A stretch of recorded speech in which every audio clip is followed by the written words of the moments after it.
Next up is another interesting match, at least for the time. Looking back now, it's nothing, but Goldust defended the Intercontinental title against Ahmed Johnson. They were pushing Ahmed hard. Ahmed was going to be the guy that was going to take, the spot of a Razor Ramon as far as his level of character. And they wanted to give him the Intercontinental belt. Goldust had held the title pretty much that whole year, and you kind of knew he was ripe. And Ahmed was the odds-on favorite to win this thing right from the start, right when they did the angle on Raw, where they're carrying Ahmed back on the stretcher, and Goldust interrupts him and stops him, and he goes, he needs CPR, and then just plants a fucking kiss on Ahmed Johnson, and then Johnson goes ballistic. So it sets up the match at King of the Ring. Ahmed was, he was okay. It's a shame it didn't work out for him. He wasn't that good in the ring. He was horribly uncoordinated, but he was very big and very menacing looking.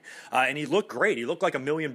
Big, giant chest, huge muscles, exactly the type of guy that Vince McMahon likes. And like I said, they were in rebuilding mode. They needed some new big stars. They needed another big name. A lot of their former Intercontinental champions were in WCW. And, this was going to be a new guy, that was going to be a huge member of the roster. But, of course, he was injury prone. He had some other problems as well. And nothing ever worked out for Ahmed Johnson. But this was one of his few bright spots in his career. He had a pretty decent match with Goldust. Like I said, Ahmed wasn't great, but he was very physical. He was very intense. And he did a great spot where he dove right over the top rope. I mean, Ahmed Johnson is 300 pounds, and big, and he was able to dive, jump over that top rope kind of like Undertaker style. I even think he went over the corner. It was right in the beginning of the match, and he just did a huge suicide dive right out on top of Goldust and almost killed himself. But the finish is actually kind of a rehash of what they did on Raw. Goldust actually gets Ahmed Johnson down and out, and he gives him the fucking CPR again. And this, of course, wakes up Ahmed Johnson,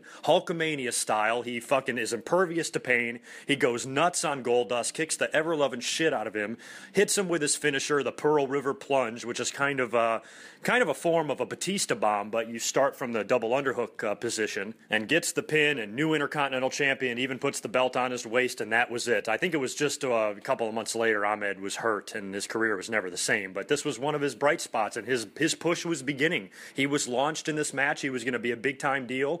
He was friends on TV with Shawn Michaels. They would have a tag match together at the next pay-per-view, and the two of them standing side by side, Shawn with the world title and Ahmed with the IC strap, looked great. The two of them looked great together.